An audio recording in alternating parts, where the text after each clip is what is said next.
Oh, Father dear, and I often hear you speak of Erin's Isle.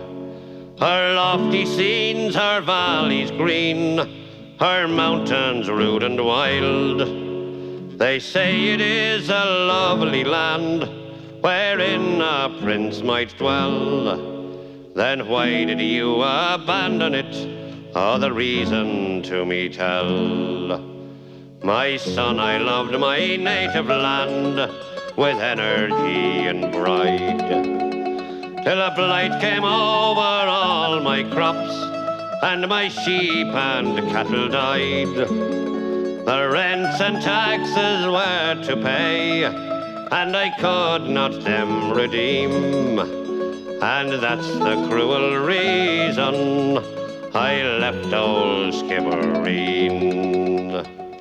'Tis well I do remember the bleak November day, when the bailiff and the landlord came to drive us all away.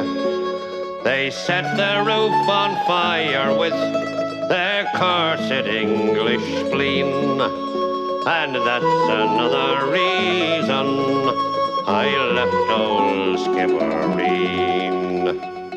Oh, your mother, too, God rest her soul, lay on the snowy ground. She fainted in her anguishing, seeing the desolation round.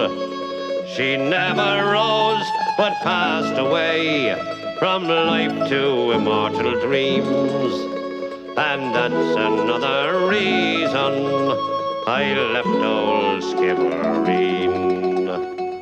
Oh, you were only 2 years old, and feeble was your frame.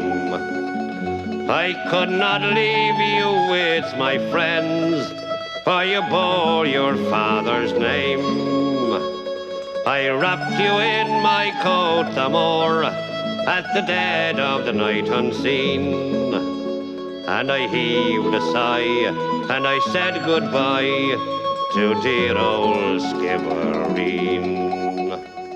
Oh, well, Father dear, and the day will come when on vengeance we will call, and Irishmen both stout and tall will rally unto the call.